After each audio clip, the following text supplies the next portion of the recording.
যে কল্পনায় দেখছি নুহাশপল্লীর সবুজ ঘাসের ভেতর শ্বেত পাথরের ধবধবে কবর, ধবধবে সাদা কবর।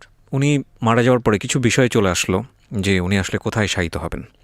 সেখানে আপনি খুব দৃঢ়চেতাভাবেই যে মতামতটা দিয়েছিলেন, বর্তমানে তিনি সেখানেই শায়িত আছেন। এইরকম একটা কনফিউশন কেন অ্যারাইজ করলো? ওনার কি নিজের উনি নিশ্চয়ই বলে গিয়েছিলেন, সেটাই আপনি বলেছেন। ওনার সমাধিটা দেখলে আপনারা দেখবেন ওখানে সমাধির যেই লেখাটা, সমাধির সেখানে লেখা আছে যে হুমায়ুন আহমেদ কি চেয়েছিলেন।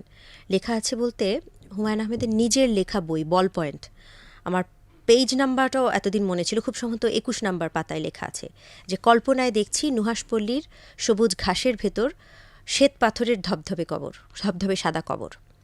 হুমায়ুন আহমেদ সবসময় সেখানে শায়িত হয়েছিলেন, সেটা হুমায়ুন আহমেদের সাথে পরিবারের যাদের সবসময় যোগাযোগ ছিল তারা সবাই জানে।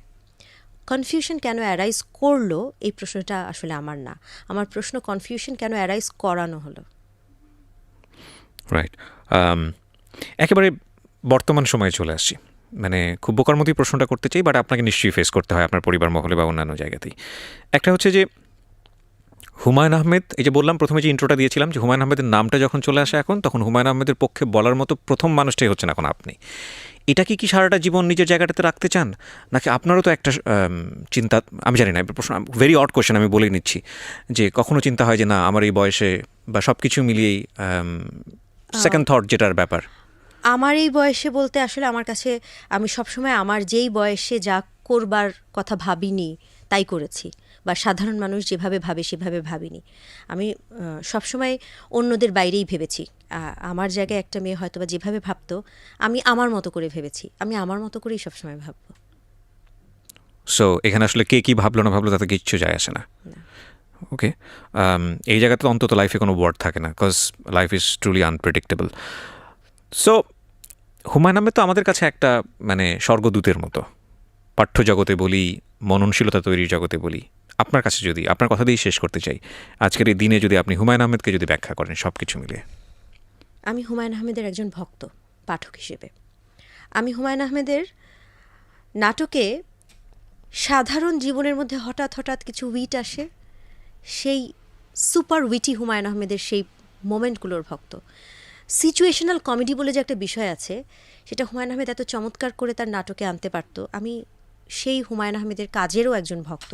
পরিবারের মানুষ তো একদম সম্পূর্ণ আলাদা, তার বাইরে বলছি।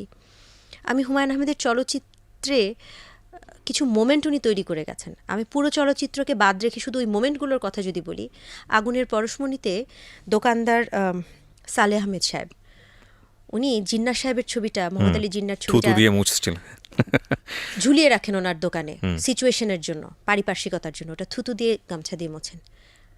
আমি ওই সিচুয়েশনগুলোর ভক্ত। আর ব্যক্তি হুমায়ুন আহমেদের অনেক বড় ভক্ত। হুমায়ুন আহমেদ যত বড় লেখক ছিলেন তার চাইতে আরও অনেক বড় মনের মানুষ ছিলেন, এটা আমি সবসময় বলি।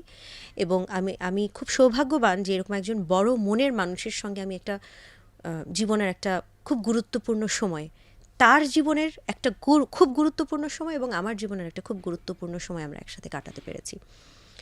এবং আমি খুব সৌভাগ্যবান যে সেই জীবনটাকে সঙ্গে রেখে আমি এগিয়ে চলতে পারছি।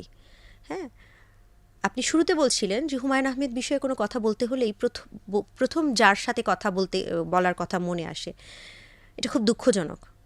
হুমায়ুন আহমেদের বিষয়ে কথা বলতে গেলে অনেকগুলো নাম আসা উচিত, শুধু আমার নাম আসা উচিত না।